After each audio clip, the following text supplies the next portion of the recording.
नमस्कार दोस्तों, जय माता दी। दोस्तों, आप सभी लोग जानते हैं कि भादो मास में पड़ने वाले शुक्रवार कितनी बड़ी शुक्रवार है, क्योंकि यह भादो मास के दिनों में पड़ रहे हैं, जिसका बहुत ही बड़ा और विशेष महत्व होता है। और ऐसा दिन पूरे साल में सिर्फ एक ही बार आता है। और दोस्तों, आप सभी लोग जानते हो कि शुक्रवार का अगर सबसे बड़ा कोई उपाय है तो 31 चावल के दाने वाला उपाय है। तो दोस्तों, इस शुक्रवार को आप लोगों को इस 31 चावल के दाने वाले उपाय को जरूर करना है। बहुत सारे लोग होंगे जिन लोगों ने इस उपाय को ना किया हो, मतलब पूरा साल निकल गया, उन्होंने किसी भी दिन इस 31 चावल के दाने वाले उपाय को ना किया हो। पर दोस्तों, आपके पास एक आखिरी मौका बचा हुआ है, जो कि भादो मास में पड़ने वाले शुक्रवार के दिन आप इस 31 चावल के दाने वाले उपाय को जरूर कर लेना। भले ही आपने पूरे महीने भर इस उपाय को ना किया हो, पर अगर आपने इस भादो महीने की शुक्रवार के दिन इस वाले उपाय को कर लिया तो आपको इस उपाय को करने का वो फल मिलेगा जिसकी आपने कभी कल्पना भी नहीं की होगी। इसलिए आप लोग इस वाले उपाय को एक बार जरूर कर लेना, ताकि आप लोगों के हाथ से यह मौका ना जा सके और आपको इस उपाय को करने का फल मिल सके। दोस्तों, यह उपाय पंडित जी ने अपनी अभी की कथा में हमको बताया है, जिस उपाय को आज हम आपको बहुत अच्छे से समझाने वाले हैं। इस वीडियो को देखने के बाद इस उपाय को समझने के लिए आपको कोई और वीडियो को देखने की ज़रूरत नहीं पड़ेगी। तो चलिए दोस्तों, उपाय को शुरू करते हैं। देखिए, इस भादो महीने की शुक्रवार के दिन ये इतना खास होता है, इतना महत्वपूर्ण होता है। देखा गया है कभी कभी बड़े बड़े पूजा पाठ अनुष्ठान से जो मनोकामना पूर्ण नहीं होते हैं, वह भादो महीने के दिन एक छोटे से उपाय करने से ही आपकी मनोकामना पूर्ण हो जाती है। और बहुत सारे लोगों ने इस उपाय को किया भी है और उनको इस उपाय को करने का फल भी जरूर मिला है। अगर आप लोग भी इस उपाय को करना चाहते हैं तो आप इस उपाय को पहले अच्छे से समझ लेना, सुन लेना, उसके बाद करना। आपको इस उपाय का फल जरूर मिलेगा। और इस उपाय को कर लेने से आपके घर में चाहे किसी भी प्रकार की दुख और समस्या चल रही हो, आपको उसका कारण भी नहीं पता है कि भाई ये समस्या किस कारण से चल रही है। उसका कुछ भी कारण हो सकता है, जैसे प्रेत दोष हो सकता है या किसी भी तरह का मंगल दोष भी हो सकता है। तो इस दिन आप लोगों को यह वाला उपाय कर लेना है। यह एक ऐसा उपाय है जिस उपाय को अगर किसी विशेष दिन पर किया जाए तो उस विशेष दिन का जो है वह तो हमें फल मिलता ही मिलता है, पर हमने उस दिन पर इस उपाय को किया है तो हमें उससे भी बड़ा फल मिलता है और बहुत जल्दी मिलता है कि आप इस उपाय को बहुत ही बड़े और विशेष दिन पर कर रहे हो। तो चलिए अब उपाय के बारे में बात करते हैं, लेकिन उससे पहले आप लोगों को यह जानना आवश्यक है कि आखिर यह उपाय किस समय करना है, किसको करना है और कैसे करना है। तो चलिए हम आगे आपको वीडियो में एक एक करके बता देते हैं। लेकिन उससे पहले अगर आप लोग हमारे चैनल पर पहली बार आए हैं या जो भी माताएं या बहनें हैं, अगर मेरी आवाज़ पहली बार सुन रहे हैं, अगर आपने अभी तक हमारे चैनल को सब्सक्राइब नहीं किया है तो प्लीज़ हमारे चैनल को सब्सक्राइब जरूर कर लेना और इस वीडियो को लाइक करके कमेंट बॉक्स में जय माता दी जरूर लिखना। दोस्तों, इस 31 चावल के दाने वाले उपाय को हमें इस भादो मास में पड़ने वाले पहला शुक्रवार के दिन कैसे करना है, किसको करना है और किस समय करना है और कहाँ पर करना है, ये सारे सवालों के जवाब आपको इस वीडियो में मिल जाएंगे। और जो यह वीडियो देखेगा उसको 31 चावल के दाने वाला उपाय ज़रूर करना चाहिए, क्योंकि इस दिन एक चावल के दाने का भी बहुत ही बड़ा और विशेष महत्व होता है। और जब बात आ जाए 31 चावल के दाने की तो यह सोने पर सुहागा वाली बात हो जाता है और यह एक बहुत ही बड़ा उपाय हो जाता है। तो दोस्तों इस शुक्रवार के दिन 31 चावल के दाने वाले उपाय को आखिर करना किसको है, सबसे पहले हम लोग यह बात जान लेते हैं। तो देखो, घर की जो बड़ी माताएं बहनें होती है, उन माताएं बहनें में से कोई भी एक बड़ी माता बहन इस वाले उपाय को कर सकती है। और दोस्तों अगर आप चाहें तो अपने घर में से सभी सदस्य को भी इस उपाय को करवा सकते हैं। अगर किसी व्यक्ति की खुद की कोई मनोकामना है, खुद की कोई दुख और परेशानियां हैं जो कि वह अपने लिए ही करना चाहता है, तो इस वाले उपाय को तो वह खुद अपने लिए भी कर सकता है। बाकी अगर कोई घर में से ऐसा है जो कि अपने पूरे घर परिवार के सुख और शांति के लिए यह वाला उपाय करना चाहता है, तो वह भी कर सकता है, उसमें भी कोई दिक्कत वाली बात नहीं है। कहने का मतलब यह है कि इस उपाय को हर एक सदस्य भी कर सकता है और पूरे घर परिवार के सदस्य के लिए घर की बड़ी माताएं बहन में से कोई एक माता बहन भी कर सकती है। माताएं बहनें अगर घर में उपस्थित ना हो या वह यह वाला उपाय ना कर पा रही हो, तो फिर घर का कोई बड़ा सदस्य भी इस 31 चावल के दाने वाले उपाय को कर सकता है, चाहे फिर वह पुरुष ही क्यों ना हो, उसमें भी कोई दिक्कत वाली बात नहीं है। अब दोस्तों इस 31 चावल के दाने वाले उपाय को हमें करना कहाँ पर है, हमें इसे माता जी के मंदिर में जाकर करना है। बहुत सारे लोग प्रश्न करते हैं कि हर एक उपाय को करते समय क्या हम इस उपाय को घर पर कर सकते हैं, तो इस वाले उपाय को आप घर पर नहीं कर सकते हो। इस वाले उपाय को करने के लिए आपको माता लक्ष्मी या विष्णु भगवान का मंदिर जाना पड़ेगा। उसके बाद में दोस्तों जो अगला प्रश्न निकल कर आता है वह यह आता है कि इस उपाय को लेकर कि आखिर इस उपाय को हमें किस समय करना है, सुबह के समय करना है कि शाम के समय करना है। देखो, इस वाले उपाय को आप लोग सुबह के समय भी कर सकते हो और शाम के समय प्रदोष काल में भी कर सकते हो।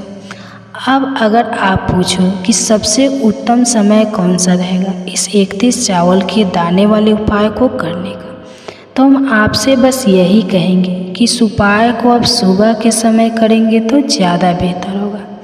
बाकी अगर प्रदोष काल शाम के समय भी करेंगे तो भी अच्छा होगा, उसमें कोई भी दिक्कत वाली बात नहीं है।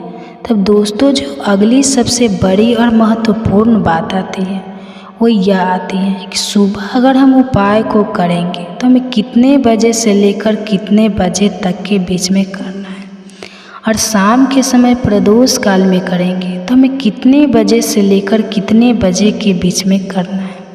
तो देखो, सुबह जितनी जल्दी हो सके आप उपाय को करने की कोशिश करना। बाकी अगर किसी कारणवश लेट भी हो जाओ, थोड़ी देर भी हो जाए, तो 10 या 11 बजे तक भी उपाय कर लेना, पर 12 बजे से ज़्यादा देरी ना हो, ठीक है, इस बात का बिल्कुल ध्यान रखना। उसके बाद में दोस्तों अगर शाम के समय प्रदोष काल की बात करें, प्रदोष काल का जो समय होता है वह शाम के 6 बजे से शुरू हो जाता है। मतलब शाम के 6 बजे से लेकर 7 बजे के बीच का जो समय होता है, यह समय प्रदोष काल का समय होता है।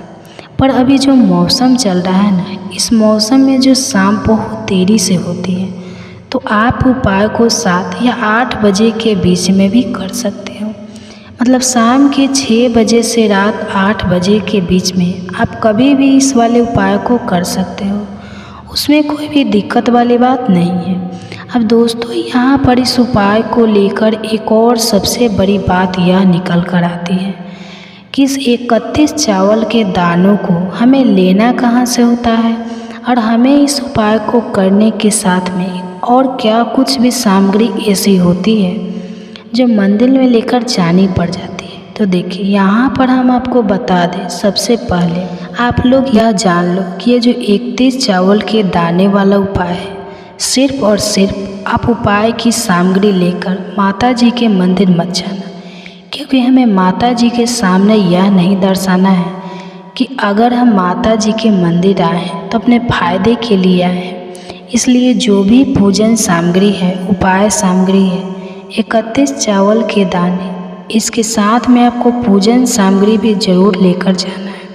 देखो, अगर सुबह के समय उपाय कर रहे हो तो सीधी सी बात है कि हल्दी, चंदन, अक्षत और फूल लेकर जाओगे, और वही आप इस्तेमाल जो भी कर सकते हो। इसके अलावा जो भी पूजन सामग्री है, देखो 31 चावल के दाने यह अलग आपके रहेंगे, और जो आपकी पूजन सामग्री रहेगी वह अलग रहेगी। पूजन सामग्री में आप जो भी चीज़ लेकर जाना चाहे वो लेकर जा सकते हैं, उसमें भी कोई दिक्कत वाली बात नहीं है। वही अगर हम आप बात करें शाम के समय की, तो शाम के समय प्रदोष काल में, तो इसलिए शाम के समय आप लोग एक दीपक तैयार कर लें, जो कि गोलबी का आटे का शुद्ध देसी गाय के घी का होगा। इस बात का आप लोगों को ध्यान रखना है, और इस दीपक को आपको घर से जलाकर नहीं लेकर जाना है, भगवान शिव जी के मंदिर में जाकर ही जलाना है। इस बात का भी आप लोगों को ध्यान रखना है। दोस्तों, यहाँ पर हमें इस बात को समझना है कि 31 चावल के दाने हमें लेना कहाँ से है। क्या हमें दुकान से लेकर आना है, या हमें अपने घर से लेना है, या कहाँ से लेकर आना है, और कौन से चावल लेना है, क्योंकि चावल भी बहुत प्रकार के होते हैं। तो देखो, इन सभी सवालों के जवाब आप लोग एक बात में सुन लो कि यह जो उपाय है, इस उपाय में आपको यह नहीं देखना है कि भाई कौन से चावल है, कौन से चावल नहीं है। बस जो भी चावल ले रहे हैं वह चावल का दाना साबुत होना चाहिए, मतलब टूटा हुआ नहीं होना चाहिए। यह बात आपको ध्यान रखना है। बाकी आपका चावल बासमती हो या सादा चावल हो या कोई सा भी चावल हो, उसमें कोई भी दिक्कत वाली बात नहीं है। सीधी सी बात है कि आपके घर के रसोई घर में जहाँ पर आप भोजन बनाते हो, वहाँ पर जो भी चावल आपके उपस्थित हो, उन चावलों में से अपनी एक कटोरी भर लेना या एक मुट्ठी चावल अलग से निकाल कर रख लेना, क्योंकि हमें 31 चावल ही यहाँ पर इस उपाय को लेने हैं। तो हमें इस चावल के दाने गिन कर निकालने पर बहुत समय लगेंगे, तो इस बात का आप लोगों को ध्यान रखना है। तो अपने उस चावल की कटोरी में से या चावल में से 31 ऐसे चावल के दाने आप लोग निकाल ले जो टूटे हुए ना हो, उनमें कोई दाग ना लगा हुआ। अच्छे साबुत चावल के दाने 31 दाने आप लोग निकाल कर रख, और इन्हें किसी भी एक कागज़ की पीढ़िया में या किसी एक छोटी सी कटोरी में आप लोग रख लो, ताकि यह सुरक्षित रहे। आपको एक भी चावल का दाना इधर उधर ना हो, और आपका उपाय भी पूरा अच्छे से हो जाए। तो जैसे ही आपका उपाय की जो सामग्री है 31 चावल के दाने यह तैयार हो जाते हैं, उसके बाद में आपको जो भी अपनी पूजन सामग्री है, सुबह के समय कर रहे हो तो आपको पूजन सामग्री करके लेकर जाना है। नमस्कार दोस्तों, आप सबका स्वागत है हमारे चैनल वंदना काव्या में। तो आप सब कैसे हैं बताने के लिए हमेशा की तरह कमेंट बॉक्स में हर हर महादेव जरूर लिखिएगा। दोस्तों, यहाँ पर आज हम बात करेंगे भादो मास में पड़ने वाले पहला शुक्रवार के बारे में। दोस्तों, इस दिन का महत्व बहुत ही ज़्यादा बड़ा होता है, और इस दिन आप लोगों को एक दीपक वाला उपाय जरूर करना चाहिए, जो कि पंडित जी ने अपनी अभी की कथा में बताया हुआ है। तो दोस्तों, इस उपाय को आपको कैसे करना है, कब करना है, कहाँ पर करना है, और उपाय को समय आपको किन किन बातों का ध्यान रखना है, ये सारी जानकारी हम आपको इस वीडियो में देंगे। तो चलिए दोस्तों, उपाय को शुरू करते हैं। देखिए, यह दिन इतना खास होता है, इतना महत्वपूर्ण होता है, देखा गया है कभी कभी बड़े बड़े पूजा पाठ अनुष्ठान से जो हमारी मनोकामना पूर्ण नहीं होती है, वह शुक्रवार के दिन एक छोटे से उपाय करने से ही आपकी मनोकामना पूर्ण हो जाती है। और बहुत सारे लोगों ने इस उपाय को किया भी है, और उनको इसको करने का फल भी जरूर मिला है।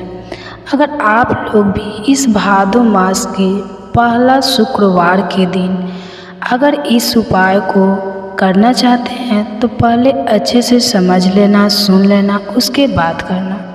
आपको इस उपाय का फल जरूर मिलेगा, और इस उपाय को करने से आपके घर में चाहे किसी भी तरह की दुख और समस्या चल रही है, तो उसका कारण भी तो आपको पता नहीं ना कि दोस्तों यह समस्या किस कारण से चल रही है। उसका कुछ भी कारण हो सकता है, जैसे प्रेत दोष हो सकता है, या किसी भी तरह का मंगल दोष भी हो सकता है। और भी बहुत तरह के दोष होते हैं, कुछ भी हो सकता है। पर आपको इस उपाय को करने के लिए अपने दोष को पता लगाने की भी ज़रूरत नहीं है, क्योंकि भादो मास में शुक्रवार के दिन इस एक दीपक वाला उपाय को आप लोगों को कर लेना है। दोस्तों, अब हम समझते हैं इस वाले उपाय को हमें करना किस समय है। तो सबसे पहली बात दोस्तों, हम समझते हैं कि एक दीपक वाला उपाय करना किसको है। देखिए, यहाँ पर सीधी सी बात है कि ये एक दीपक वाला उपाय है। ये किस लिए किया जा रहा है? यह मनोकामना को पूर्ण करने के लिए किया जा रहा है। यह आपके जीवन में जो दुख और परेशानियां हैं उनको दूर करने के लिए किया जा रहा है। यह आपका कोई बड़ा काम है जो कि नहीं हो पा रहा है, आप उसके लिए इस उपाय को कर सकते हो।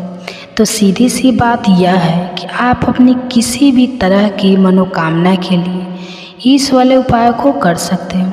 तो यह उपाय वह व्यक्ति कर सकता है जिस व्यक्ति को अपनी किसी भी तरह की मनोकामना माता जी से पूर्ण करवानी हो। और अगर कोई भी माताएं बहनें जो है अपने घर की सुख और शांति के लिए, घर में धन समृद्धि को बढ़ाने के लिए ये वाला उपाय करना चाहती है, तो घर की जो बड़ी माताएं बहनें होगी वह इस एक दीपक वाला उपाय को विशेष रूप से करें, क्योंकि माताएं बहनें घर की लक्ष्मी होती हैं।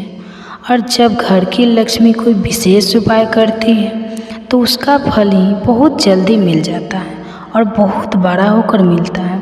तो अन्यथा इस उपाय को कोई भी व्यक्ति कर सकता है, चाहे वह बड़ा हो, चाहे वह छोटा हो, चाहे वह बच्चा हो। जिस व्यक्ति को यह एक दीपक वाला उपाय समझ आ गया, वह व्यक्ति इस एक दीपक वाला उपाय को भादो मास में पड़ने वाला सबसे पहला शुक्रवार को ये उपाय कर सकता है। उसको इस उपाय का फल जरूर मिल जाएगा, क्योंकि शुक्रवार का दिन माता लक्ष्मी को संपन्न हो जाते हैं और साथ ही भगवान विष्णु को भी भाता है। तो अब हम समझते हैं कि इस एक दीपक वाला उपाय को आपको करना कैसे है और उस उपाय को करने का जो समय है वह क्या है। तो देखिए, शुक्रवार के दिन किए जाने वाले यह एक दीपक वाला उपाय जो है यह मुख्य रूप से सुबह के समय होगा। किस समय होगा? सुबह के समय होगा। आपको कोशिश यही करना है कि सुबह के समय हम इस एक दीपक वाला उपाय को कर लें। पर किसी कारणवश अगर आप सुबह इस उपाय को ना कर पाओ, आपको कहीं काम से जाना हो या किसी और काम की वजह से आप उपाय को ना कर पाओ, तो आपके पास फिर दूसरा मौका रहेगा जो कि शाम के समय का रहेगा, प्रदोष काल का रहेगा। अब प्रदोष काल का समय भी एक बहुत ही लोगों के मन में प्रश्न बन जाता है कि दोस्तों यह समय होता कब है, कितने बजे से लेकर कितने बजे यह समय होता है, ताकि हमें उपाय के लिए जो है समय का पता लग जाए। तो हम आपको बता दें, प्रदोष काल का जो एक समय होता है शाम का समय, वह होता है शाम के 6 बजे से लेकर शाम के 7 बजे के बीच का। इस समय के बीच में आप उपाय को करेंगे तो आपको उस उपाय का ज़रूर फल मिलेगा। तो शाम के 6 बजे से लेकर शाम के 7 बजे के बीच में आप लोग इस एक दीपक वाला उपाय को कर सकते हो। तो बहुत सारे लोग यहाँ पर यह भी प्रश्न करेंगे कि दोस्तों हम जो नौकरी पर जाते हैं, हम अपनी ड्यूटी पर जाते हैं और हमें देर हो जाती है, तो उस जगह पर हमें क्या करना चाहिए। तो देखिए, उन लोगों को भी टेंशन लेने की ज़रूरत नहीं है। अगर आप लोग इस उपाय को शाम के समय प्रदोष काल में कर रहे हैं और अगर आप आने में देरी भी हो जाती है, आपको आने में 7 बजे तक आप नहीं पहुंच पाते हो, तो दोस्तों आप 7 बजे या रात 8 बजे तक भी अगर उपाय को करोगे तो भी चल जाएगा। अगर इसमें थोड़ा देर भी हो जाती है तो भी आप उपाय को कर सकते हो, क्योंकि दोस्तों भादो मास का दिन में ये शुक्रवार पहला ही बहुत ही काम का शुक्रवार पड़ रहा है। तो दोस्तों यह दिन बहुत ही कम आता है पूरे साल भर में, इसलिए जब आपको मौका मिल जाए, जब आप इस उपाय को ज़रूर कर लेना। कोई भी उपाय हो आप कभी भी कर सकते हो। बट शुक्रवार के दिन बस कोशिश करना है कि समय के थोड़ा अंतर्गत ही कर लो। पर किसी कारणवश अगर ना कर पाओ तो फिर आप थोड़ी देरी से भी कर सकते हो, आपको उपाय का फल जरूर मिलेगा। तो देखिए, सबसे पहले आपको बता दें कि भादो मास में पड़ने वाले जितने भी शुक्रवार हैं, देखिए शुक्रवार का दिन बेहद बहुत ही ज़्यादा लाभकारी, बहुत ही शुभ समझा जाता है। और साथ ही साथ जो होता है, ये जितनी भी शुक्रवार होती है उनमें से भादो मास का शुक्रवार राजा होता है। दूसरी चीज़ कि अगर शुक्रवार का दिन है जो माता लक्ष्मी को समर्पित हो जाता है, तो इस दिन माता लक्ष्मी की विशेष कृपा भक्तों पर बनती है। और दूसरी चीज़, माता लक्ष्मी जो है इस दिन बहुत ही प्रसन्न मुद्रा में होती है और अपने भक्तों की मनोकामना पूरा करती है। तो शुक्रवार के दिन अगर आ जाए तो ये सोने पर सुहागा होता है। और बिल्कुल से आपको इस दिन यह उपाय जरूर करना है, एक दीपक वाला उपाय जरूर करना। जितनी भी गरीबी और निर्धनता है उसे आप दूर कर पाएंगे और रातों रात आप अपने जीवन में धन को प्राप्त कर लेंगे। तो चलिए बात कर लेते हैं, यह जो होता है इस दिन आप कोई भी अगर शुभ काम करना चाहते हैं, जैसे कि खरीदारी में आप सोना चांदी गहना खरीदना चाहते हैं, वह खरीदें, बहुत ही शुभ दिन है। नया काम शुरू करना चाहते हैं, कोई भी ऐसा काम जो आप नए काम की शुरुआत कर रहे हैं, व्यापार की शुरुआत कर रहे हैं, उसके लिए भी यह दिन बहुत ही ज़्यादा शुभ होता है। तो सबसे पहले आपको क्या करना है, उपाय कैसे करना है, यह आप नोट कर लें। देखिए, आपको यहाँ पर हरी इलायची लेनी है। तो कितनी हरी इलायची लेंगे आप? 6 हरी इलायची लेनी है। अब 6 जो अंक होता है यह माता लक्ष्मी को बहुत ही प्रिय होता है। तो 6 हरी इलायची बिल्कुल भी खंडित नहीं होनी चाहिए, टूटी नहीं होना चाहिए। साथ ही साथ आपको क्या करना है कि यहाँ पर 6 लौंग लेनी है। 6 लौंग में से भी एक लौंग खंडित ना हो, टूटी हुई ना हो। 6 लौंग 6 हरी इलायची आपको लेनी है और अपने घर के मंदिर में दीपक के अंदर आप इन दोनों चीज़ों को रख दें। और अपने घर के मंदिर में आपको रखनी है माता लक्ष्मी की मूर्ति या फिर प्रतिमा के सामने। किस समय यह रखना है? तो शुक्रवार के दिन किसी भी समय आप इस उपाय को कर सकते हो। सुबह को कर सकते हो, शाम को भी कर सकते हो। लेकिन अगर आप शाम को करते हैं तो यह बहुत ही उत्तम है। पहले आप क्या करेंगे, 6 हरी इलायची 6 लौंग माता लक्ष्मी के आगे रख देंगे। इसके बाद कि देसी घी का दीपक आपको जलाना है माता लक्ष्मी के आगे। अब देसी घी का दीपक जो आप जलाएंगे उसमें आपको रुई की बाती नहीं लेनी है। जो मौली धागा होता है, एक मौली धागा आता है चिकना वाला है रेशम में, वह आपको नहीं लेना है। सूती वाला जो मौली धागा होता है वह आप लेंगे, उससे बाती बनाएंगे और उसी बाती का दीपक आपको जलाना है माता लक्ष्मी के आगे। क्योंकि उसका रंग हल्का सा लाल होना चाहिए, लाल और पीला, अगर दोनों रंग है तब भी चलेगा।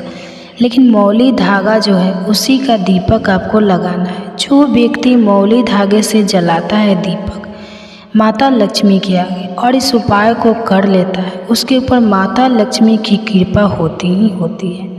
पूरी सच्ची श्रद्धा से उपाय करें, फिर देखिए कैसे चमत्कार होगा। देखिए, अब अपने 6 हरी इलायची और 6 लौंग रख दी है। अब आपको क्या करना है, दीपक अपने जला दिया। तो शुक्रवार के दिन आपको थोड़ी देर बाद, अगले दिन नहीं, उसी दिन थोड़ी देर बाद आपको क्या करना है, वो हरी इलायची और लौंग को उठा लेना है। माता लक्ष्मी और श्री हरि विष्णु का ध्यान करना है और उसके अंदर से आपको 2 हरी इलायची और 2 लौंग निकाल लेनी है। 2 हरी इलायची और 2 फूल वाली लौंग। अब इसे आपको अपने पर्स में रख लेना है। पर्स में रखते समय आपको क्या बोलना है, पर्स में रखते समय आपको इस मंत्र को बोलना है। मंत्र क्या है, ओम नमो भगवते वसुदेवाय नमः, ओम नमो भगवते वसुदेवाय नमः। इस मंत्र को आपको 6 बार बोलना है, क्योंकि माता को यह प्रिय अंक है। 6 बार और फिर 2 लौंग और 2 हरी इलायची अपने पर्स में आप रख लेंगे। आप चाहे तो सीधे सीधे भी इसे पर्स में रख सकते हैं, और ना कोई छोटा सा कपड़ा ले ले पीले रंग का या लाल रंग का, उसके अंदर रखें और छोटी सी पोटली बना लें और फिर अपने पर्स में रख लें।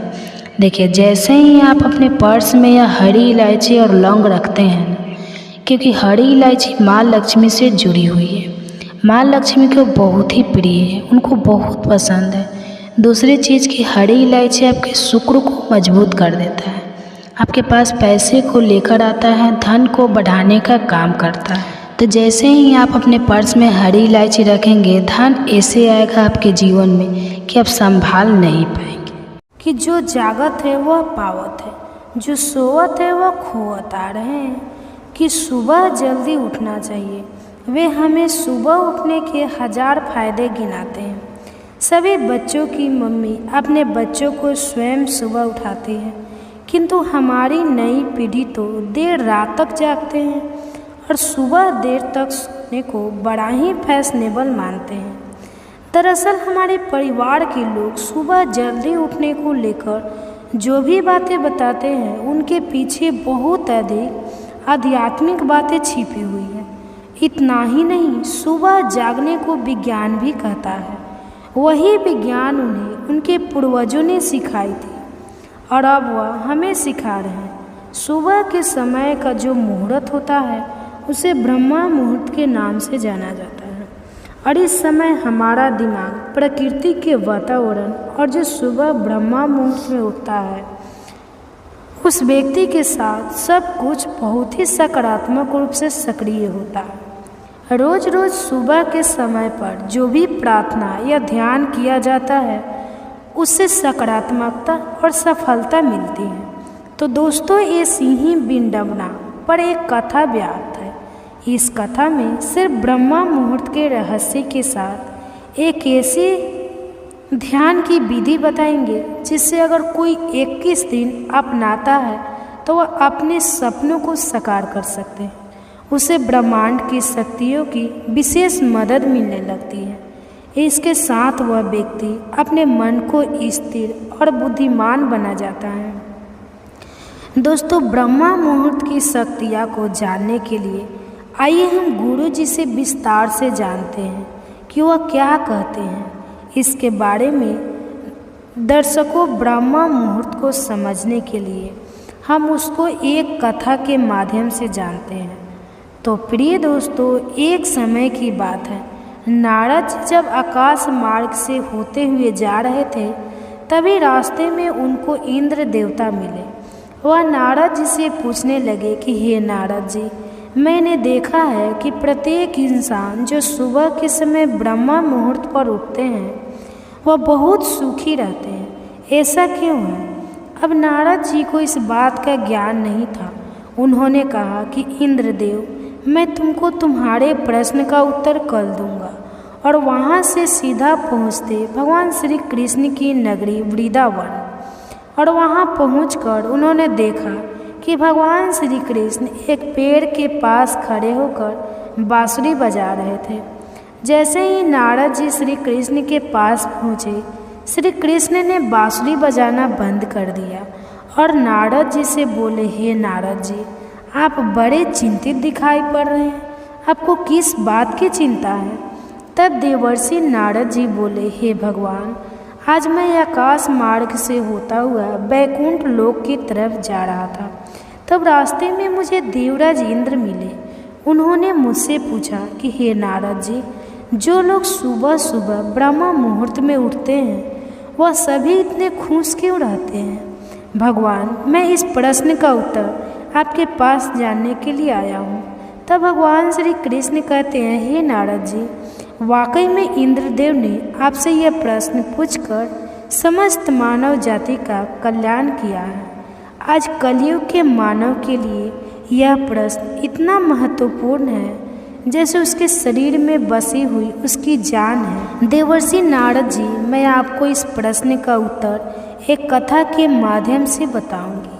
कृपा करके आप इस कथा को अंत तक जरूर सुनना, और जो भी मनुष्य इस कथा को पूरा सुन ले, वह कभी भी इस अवसर को अपने हाथ से जाने नहीं देगा। ब्रह्मा मुहूर्त का रहस्य जानकर पूर्ण जीवन बदल जाएगा। प्रिय दोस्तों, जब देवर्षि नारद जी बोले, भगवान, आप कहिए तो एक सही, मैं इस कथा को पूरा सुनूंगा और समस्त लोग जगत में भी विख्यात करूंगा। तभी भगवान श्री कृष्ण कथा को सुनना प्रारंभ करा देते हैं। एक समय की बात है, एक नगर में लड़का रहता था। वह लड़का अच्छा था, लेकिन उसकी एक खराबी आदत थी। वह देर तक सोता रहता था। सुबह उसे जगाने के लिए लाखों प्रयास किए गए थे, किंतु सबने हार मान ली थी। वह लड़का कभी 9 बजे से पहले नहीं उठता था। जब वह बालक था तब परिवार ने सोचा कि जब यह बड़ा हो जाए तो इसकी आदत में सुधार हो जाएगा, किंतु वह लड़का जैसे जैसे बड़ा होता गया उसकी यह आदत और भी ज़्यादा गहरी होती गई। दुनिया इधर से इधर हो सकती है, लेकिन वह लड़का कभी जल्दी नहीं उठ नहीं पाता था। उसके पिता उसकी इस आदत से बहुत ज़्यादा परेशान रहने लगे थे। उस लड़के को ढेरों नकारात्मक शक्तियाँ ने घेर लिया था। वह सभी को पलटकर जवाब देता था, दिन भर उदास रहता था। इसका असर उसके स्वास्थ्य पर भी पड़ रहा था। जब उस लड़के को यह पता लगा कि उसके सारे मित्र सफलता को प्राप्त कर चुके हैं, तब वह और भी ज़्यादा दुखी हो गया और ईश्वर को कोसने लगा। वह बार बार कहता था कि मेरी किस्मत खराब है, किंतु उसके पिता अच्छी तरह से जानते थे कि उस लड़के के असफल होने के पीछे क्या कारण है। दोस्तों, भगवान श्री कृष्ण कहते हैं, हे नारद जी, एक दिन की बात है, उसके पिता को किसी सन्यासी के बारे में पता चला। तुरंत वह अपने बेटे की समस्या को लेकर वह तुरंत ही उस सन्यासी के पास जा पहुँचे। पिता ने उस सन्यासी को बड़े ही विस्तार से अपने बेटे की आदतों के बारे में बताया।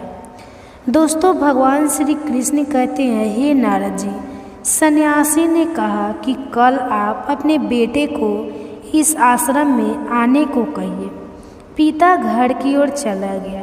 उन्हें पता था अगर वह सीधे तरीके से बेटे से सन्यासी को मिलने के लिए कहेंगे तो वह कभी तैयार नहीं होगा। उन्होंने बेटे को अपने पास बुलाया और कहा, तुम्हारे सारे मित्र जीवन में सफलता प्राप्त कर चुके हैं, क्या तुम सफल नहीं होना चाहते हो?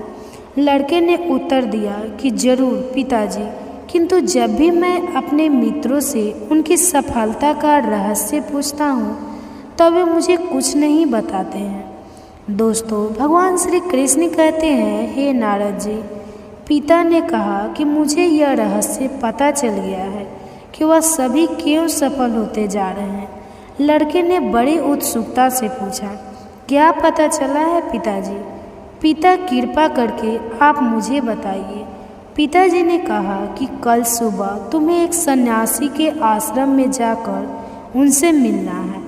यदि तुम वहाँ पर समय से पहुँच गए, सन्यासी तुम्हें ऐसा मंत्र बताएंगे जिससे तुम सफल हो जाओगे, किंतु समस्या एक ही है। लड़के ने पूछा, क्या समस्या है पिताजी? पिता ने कहा कि जब तब तुम सोकर उठ गए तब तक सन्यासी से मिलने का समय समाप्त हो जाता है। तो दोस्तों, भगवान श्री कृष्ण कहते हैं, हे नारद जी, लड़के ने कहा कि पिताजी, मैं कल पूरी रात जागता रहूँगा और सुबह सन्यासी से मिलकर आऊँगा। पिता ने कहा कि ठीक है, सदैव उस सन्यासी की आज्ञा को मानना। पिता की बातें सुनकर वह लड़का बहुत अधिक उत्सुक हुआ। जीवन में पहली बार उसने रात्रि जागरण किया, किंतु थोड़े ही समय में उसे नींद आ गई और वह सो गया।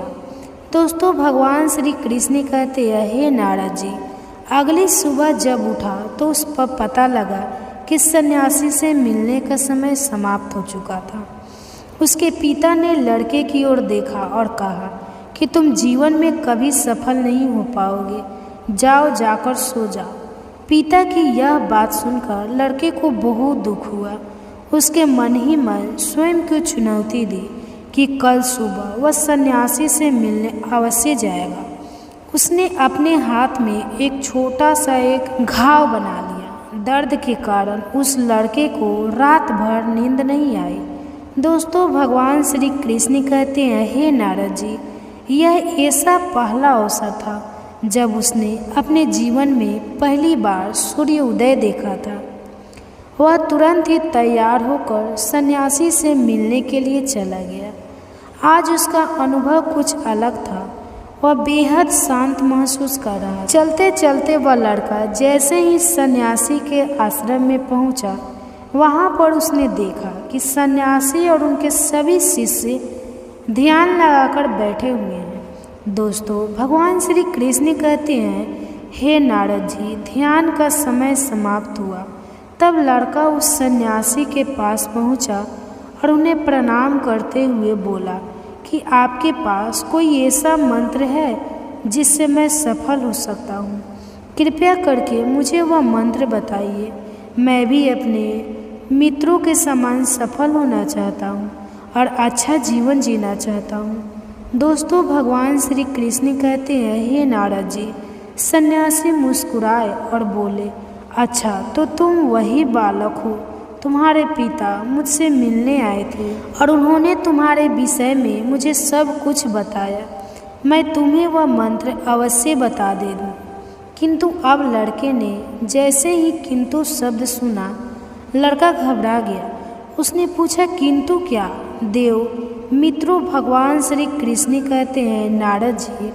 तब सन्यासी बोला, मैं तुम्हें वह मंत्र बताऊंगा, किंतु अगले 21 दिनों तक तुम मेरी आज्ञा माननी होगी। मैं तुम्हें महामंत्र 21 दिनों के बाद बताऊंगा। तब तक मैं तुमसे जो भी कार्य कहूँगा तुम्हें वह करना होगा। यदि तुम सफल हुए यह कार्य के बीच से तो तुम्हारा संकल्प टूट गया, तब इस मंत्र का असर नहीं होगा। दृढ़ निश्चय के साथ उस लड़के ने कहा कि मुझे आपकी सारी आज्ञा स्वीकार है। मैं अगले 21 दिनों के लिए आपका दास हूँ। आप जो भी कहेंगे मैं वही करूँगा। मुझे केवल और केवल उस मंत्र के बारे में जानना है।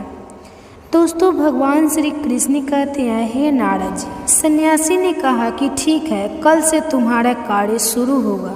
तुम इसी आश्रम में निवास करोगे। वह लड़का आश्रम में निवास करने के लिए तैयार हो गया। बौद्ध सन्यासी ने कहा कि यहाँ रहते हुए तुम्हें ब्रह्मा मुहूर्त में उठना होगा और दूसरे शिष्यों की तरह ध्यान और तप करना होगा। साथ ही आश्रम के कार्यों में भी सहायता करनी होगी। ध्यान रहे, यह संकल्प टूटना नहीं चाहिए।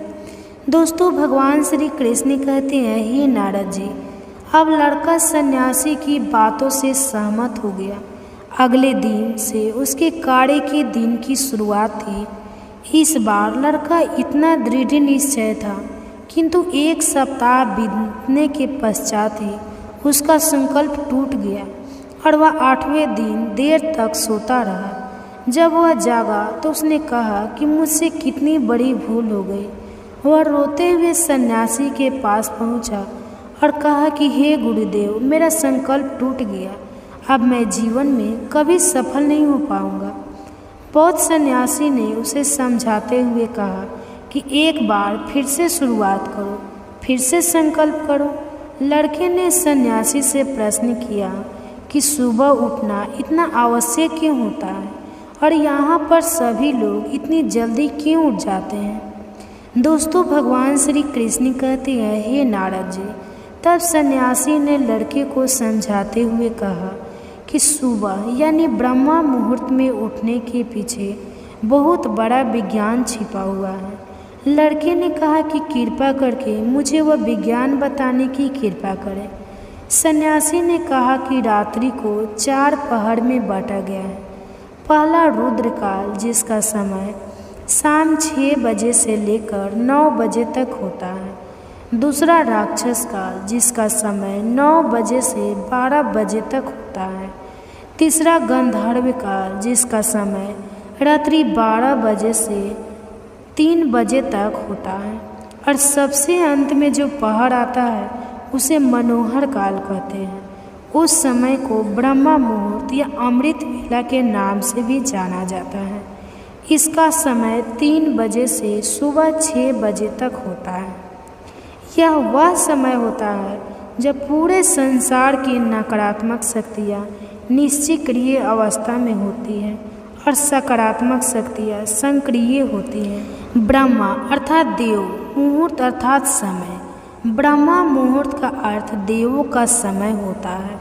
दोस्तों, भगवान श्री कृष्ण कहते हैं, हे नारद जी। वह सन्यासी आगे कहता है, इस समय देवधर विचरण कर रहे होते हैं और जागृत मनुष्य पर उनका बड़ा ही सकारात्मक प्रभाव पड़ता है। ब्रह्मा मुहूर्त ऐसा समय होता है जिसमें मनुष्य का मस्तिष्क बिल्कुल खाली होता है, उसमें किसी प्रकार की कोई विचार नहीं होते हैं, और जब इस समय व्यक्ति अपनी पुस्तक खोलकर पाठ का अध्ययन करते हैं तो उन्हें सब कुछ जल्दी जल्दी याद भी होता है और यह लंबे समय तक याद रहता है।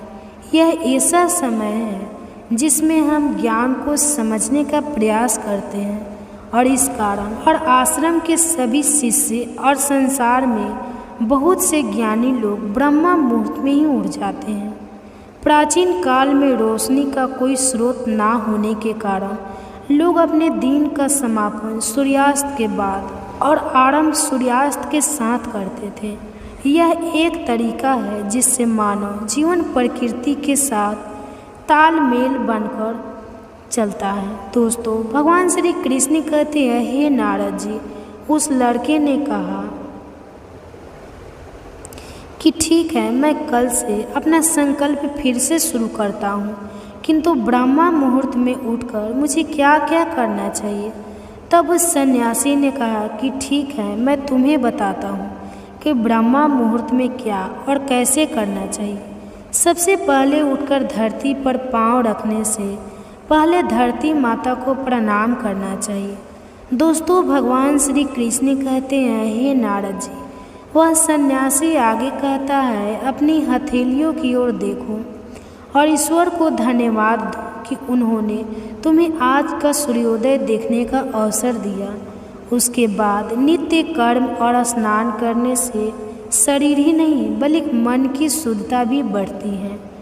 स्नान करने के पश्चात ध्यान की प्रतिक्रिया होती है। ब्रह्मा मुहूर्त की ध्यान प्रक्रिया की अवधि 21 दिन तक होती है। इस विधि का उपयोग तब किया जाता है जब आप अपनी कोई मनोकामना की पूर्ति चाहते हैं। यह ऐसा समय होता है जब व्यक्ति अपने अज्ञात चक्र को सक्रिय करने पर काम करते हैं। दोस्तों, भगवान श्री कृष्ण कहते हैं, नारद जी। वह सन्यासी आगे कहता है, आज्ञा चक्र दोनों भाव से बीच होता है। यह संकल्प का स्थान भी कहा जाता है। अगर इस चक्र पर केंद्रीय किया जाए और अपनी मनोकामना को बार बार दोहराया जाए तो मात्र 21 दिनों के भीतर महत्वपूर्ण हो जाती है। अगर आपके मन में कोई अधूरी मनोकामना है और आप उसे पूरी करना चाहते हैं, तब सबसे पहले उस मनोकामना का स्पष्टीकरण कर ले। आपको क्या चाहिए, निर्णय अवश्य कर ले। उसके बाद ध्यान की विधि को शुरू करें। ब्रह्मा मुहूर्त में स्नान के बाद एक ऐसा स्थान चुनें जहाँ पर वायु का प्रवेश हो। ध्यान में शुद्ध प्राण वायु का होना आवश्यक होता है। ज्ञान की मुद्रा में रीढ़ की हड्डी सीधी होनी चाहिए, साथ ही गर्दन भी सीधी होनी चाहिए। सुखासन की अवस्था में दोनों हाथों को घुटनों पर रखकर आंखें बंद करके बैठ जाए। हाथ की मुट्ठी को बंद कर ले और 2-3 मिनट तक बिल्कुल शांत हो जाए।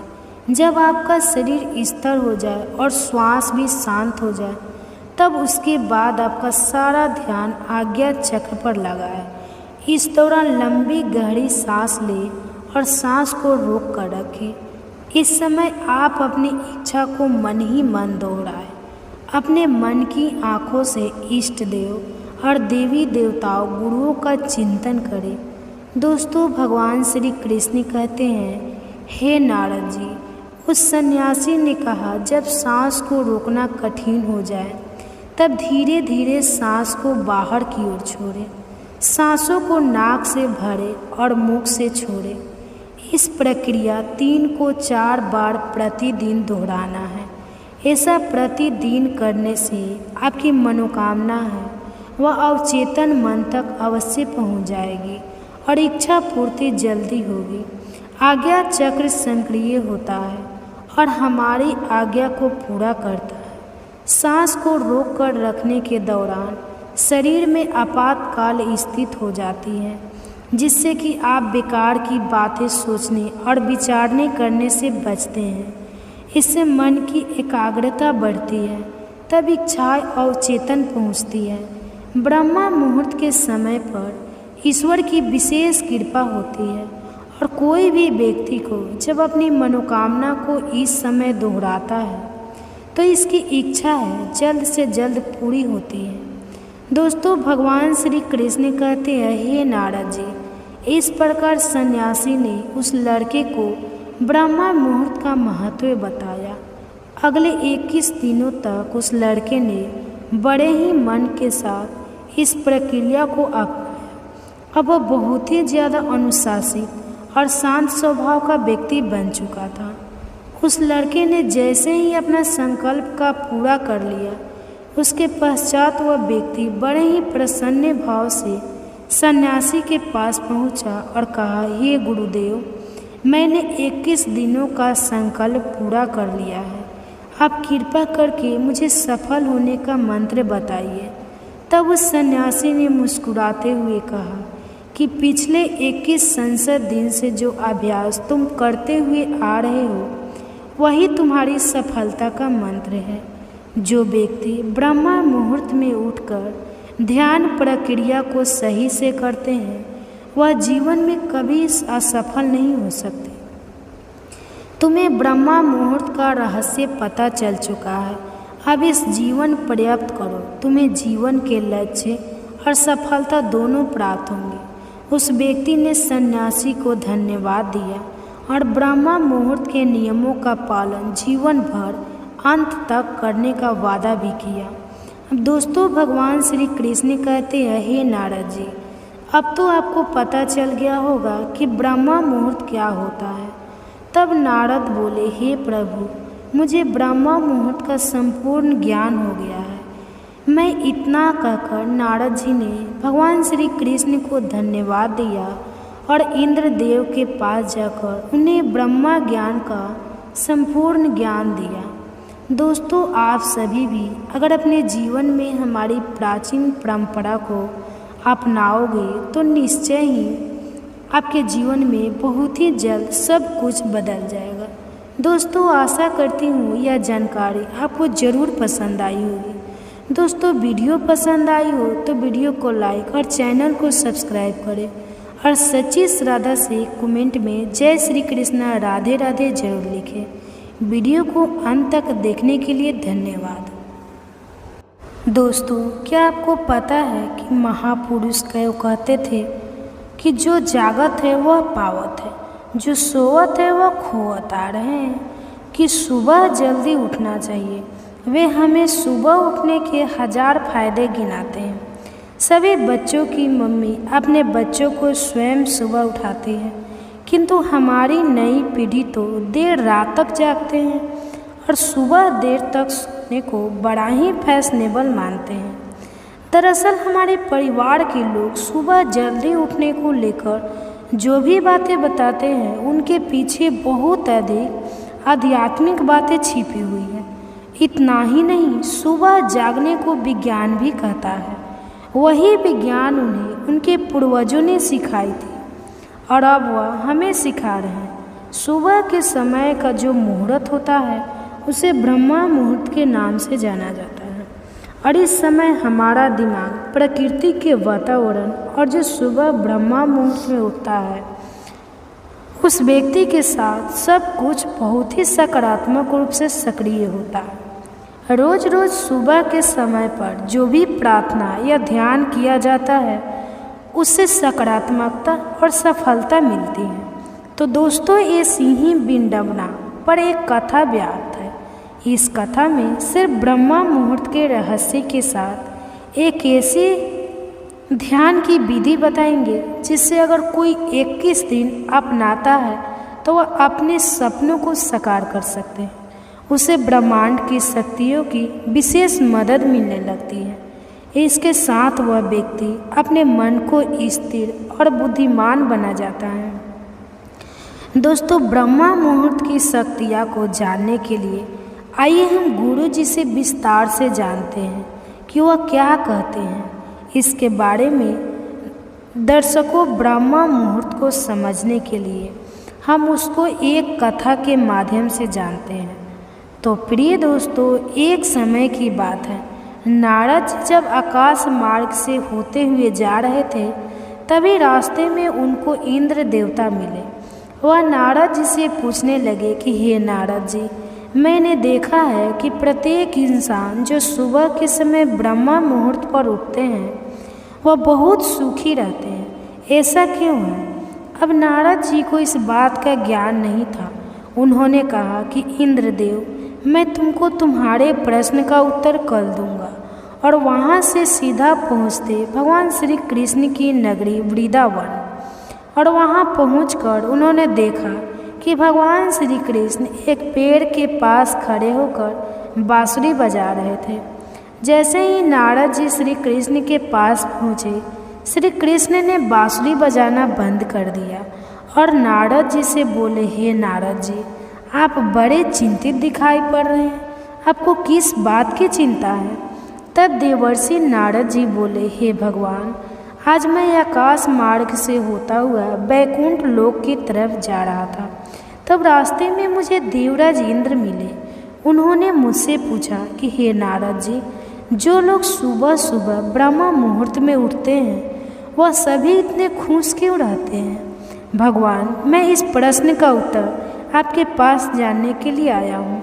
तब भगवान श्री कृष्ण कहते हैं, हे नारद जी, वाकई में इंद्रदेव ने आपसे यह प्रश्न पूछकर समस्त मानव जाति का कल्याण किया है। आज कलयुग के मानव के लिए यह प्रश्न इतना महत्वपूर्ण है जैसे उसके शरीर में बसी हुई उसकी जान है। देवर्षि नारद जी, मैं आपको इस प्रश्न का उत्तर एक कथा के माध्यम से बताऊंगी। कृपा करके आप इस कथा को अंत तक जरूर सुनना, और जो भी मनुष्य इस कथा को पूरा सुन ले वह कभी भी इस अवसर को अपने हाथ से जाने नहीं देगा। ब्रह्मा मुहूर्त का रहस्य जानकर पूर्ण जीवन बदल जाएगा। प्रिय दोस्तों, जब देवर्षि नारद जी बोले, भगवान आप कहिए तो एक सही, मैं इस कथा को पूरा सुनूंगा और समस्त लोग जगत में भी विख्यात करूंगा, तभी भगवान श्री कृष्ण कथा को सुनना प्रारंभ करा देते हैं। एक समय की बात है, एक नगर में लड़का रहता था। वह लड़का अच्छा था, लेकिन उसकी एक खराबी आदत थी, वह देर तक सोता रहता था। सुबह उसे जगाने के लिए लाखों प्रयास किए गए थे, किंतु सबने हार मान ली थी। वह लड़का कभी 9 बजे से पहले नहीं उठता था। जब वह बालक था तब परिवार ने सोचा कि जब यह बड़ा हो जाए तो इसकी आदत में सुधार हो जाएगा, किंतु वह लड़का जैसे जैसे बड़ा होता गया उसकी यह आदत और भी ज़्यादा गहरी होती गई। दुनिया इधर से इधर हो सकती है, लेकिन वह लड़का कभी जल्दी नहीं उठ नहीं पाता था। उसके पिता उसकी इस आदत से बहुत ज़्यादा परेशान रहने लगे थे। उस लड़के को ढेरों नकारात्मक शक्तियाँ ने घेर लिया था। वह सभी को पलटकर जवाब देता था, दिन भर उदास रहता था। इसका असर उसके स्वास्थ्य पर भी पड़ रहा था। जब उस लड़के को यह पता लगा कि उसके सारे मित्र सफलता को प्राप्त कर चुके हैं, तब वह और भी ज़्यादा दुखी हो गया और ईश्वर को कोसने लगा। वह बार बार कहता था कि मेरी किस्मत खराब है, किंतु उसके पिता अच्छी तरह से जानते थे कि उस लड़के के असफल होने के पीछे क्या कारण है। दोस्तों, भगवान श्री कृष्ण कहते हैं, हे नारद जी, एक दिन की बात है, उसके पिता को किसी सन्यासी के बारे में पता चला। तुरंत वह अपने बेटे की समस्या को लेकर वह तुरंत ही उस सन्यासी के पास जा पहुँचे। पिता ने उस सन्यासी को बड़े ही विस्तार से अपने बेटे की आदतों के बारे में बताया। दोस्तों, भगवान श्री कृष्ण कहते हैं, हे नारद जी, सन्यासी ने कहा कि कल आप अपने बेटे को इस आश्रम में आने को कहिए। पिता घर की ओर चला गया। उन्हें पीता था अगर वह सीधे तरीके से बेटे से सन्यासी को मिलने के लिए कहेंगे तो वह कभी तैयार नहीं होगा। उन्होंने बेटे को अपने पास बुलाया और कहा, तुम्हारे सारे मित्र जीवन में सफलता प्राप्त कर चुके हैं, क्या तुम सफल नहीं होना चाहते हो? लड़के ने उत्तर दिया कि जरूर पिताजी, किंतु जब भी मैं अपने मित्रों से उनकी सफलता का रहस्य पूछता हूँ तब वे मुझे कुछ नहीं बताते हैं। दोस्तों, भगवान श्री कृष्ण कहते हैं, हे नारद जी, पिता ने कहा कि मुझे यह रहस्य पता चल गया है कि वह सभी क्यों सफल होते जा रहे हैं। लड़के ने बड़ी उत्सुकता से पूछा, क्या पता चला है पिताजी? पिता, कृपा करके आप मुझे बताइए। पिताजी ने कहा कि कल सुबह तुम्हें एक सन्यासी के आश्रम में जाकर उनसे मिलना है। यदि तुम वहाँ पर समय से पहुँच गए, सन्यासी तुम्हें ऐसा मंत्र बताएंगे जिससे तुम सफल हो जाओगे, किंतु समस्या एक ही है। लड़के ने पूछा, क्या समस्या है पिताजी? पिता ने कहा कि जब तब तुम सोकर उठ गए तब तक सन्यासी से मिलने का समय समाप्त हो जाता है। तो दोस्तों, भगवान श्री कृष्ण कहते हैं, हे नारद जी, लड़के ने कहा कि पिताजी, मैं कल पूरी रात जागता रहूँगा और सुबह सन्यासी से मिलकर आऊँगा। पिता ने कहा कि ठीक है, सदैव उस सन्यासी की आज्ञा को मानना। पिता की बातें सुनकर वह लड़का बहुत अधिक उत्सुक हुआ। जीवन में पहली बार उसने रात्रि जागरण किया, किंतु थोड़े ही समय में उसे नींद आ गई और वह सो गया। दोस्तों, भगवान श्री कृष्ण कहते हैं, हे नारद जी, अगली सुबह जब उठा तो उस पर पता लगा कि सन्यासी से मिलने का समय समाप्त हो चुका था। उसके पिता ने लड़के की ओर देखा और कहा कि तुम जीवन में कभी सफल नहीं हो पाओगे, जाओ, जाकर सो जाओ। पिता की यह बात सुनकर लड़के को बहुत दुख हुआ। उसके मन ही मन स्वयं को चुनौती दी कि कल सुबह वह सन्यासी से मिलने अवश्य जाएगा। उसने अपने हाथ में एक छोटा सा एक घाव बना लिया। दर्द के कारण उस लड़के को रात भर नींद नहीं आई। दोस्तों, भगवान श्री कृष्ण कहते हैं, हे नारद जी, यह ऐसा पहला अवसर था जब उसने अपने जीवन में पहली बार सूर्य उदय देखा था। वह तुरंत ही तैयार होकर सन्यासी से मिलने के लिए चला गया। आज उसका अनुभव कुछ अलग था। वह बेहद शांत महसूस कर रहा। चलते चलते वह लड़का जैसे ही सन्यासी के आश्रम में पहुंचा, वहां पर उसने देखा कि सन्यासी और उनके सभी शिष्य ध्यान लगाकर बैठे हुए हैं। दोस्तों, भगवान श्री कृष्ण कहते हैं, हे नारद जी, ध्यान का समय समाप्त हुआ। तब लड़का उस सन्यासी के पास पहुंचा और उन्हें प्रणाम करते हुए बोला कि आपके पास कोई ऐसा मंत्र है जिससे मैं सफल हो सकता हूँ? कृपया करके मुझे वह मंत्र बताइए। मैं भी अपने मित्रों के समान सफल होना चाहता हूँ और अच्छा जीवन जीना चाहता हूँ। दोस्तों, भगवान श्री कृष्ण कहते हैं, हे नारद जी, सन्यासी मुस्कुराए और बोले, अच्छा, तो तुम वही बालक हो। तुम्हारे पिता मुझसे मिलने आए थे और उन्होंने तुम्हारे विषय में मुझे सब कुछ बताया। मैं तुम्हें वह मंत्र अवश्य बता दे दूँ। किंतु अब लड़के ने जैसे ही किंतु शब्द सुना, लड़का घबरा गया। उसने पूछा, किंतु क्या? देव मित्रों, भगवान श्री कृष्ण कहते हैं, नारद जी, तब सन्यासी बोला, मैं तुम्हें वह मंत्र बताऊंगा, किंतु अगले 21 दिनों तक तुम मेरी आज्ञा माननी होगी। मैं तुम्हें महामंत्र 21 दिनों के बाद बताऊंगा। तब तक मैं तुमसे जो भी कार्य कहूँगा तुम्हें वह करना होगा। यदि तुम सफल हुए या कार्य के बीच से तो तुम्हारा संकल्प टूट गया, तब इस मंत्र का असर नहीं होगा। दृढ़ निश्चय के साथ उस लड़के ने कहा कि मुझे आपकी सारी आज्ञा स्वीकार है। मैं अगले 21 दिनों के लिए आपका दास हूँ। आप जो भी कहेंगे मैं वही करूँगा। मुझे केवल और केवल उस मंत्र के बारे में जानना है। दोस्तों भगवान श्री कृष्ण कहते हैं, हे नारद जी, सन्यासी ने कहा कि ठीक है, कल से तुम्हारा कार्य शुरू होगा, तुम इसी आश्रम में निवास करोगे। वह लड़का आश्रम में निवास करने के लिए तैयार हो गया। बौद्ध सन्यासी ने कहा कि यहाँ रहते हुए तुम्हें ब्रह्मा मुहूर्त में उठना होगा और दूसरे शिष्यों की तरह ध्यान और तप करना होगा। साथ ही आश्रम के कार्यों में भी सहायता करनी होगी। ध्यान रहे, यह संकल्प टूटना नहीं चाहिए। दोस्तों भगवान श्री कृष्ण कहते हैं, हे नारद जी, अब लड़का सन्यासी की बातों से सहमत हो गया। अगले दिन से उसके कार्य के दिन की शुरुआत थी। इस बार लड़का इतना दृढ़ निश्चय था, किंतु 1 सप्ताह बीतने के पश्चात ही उसका संकल्प टूट गया और वह 8वें दिन देर तक सोता रहा। जब वह जागा तो उसने कहा कि मुझसे कितनी बड़ी भूल हो गई। वह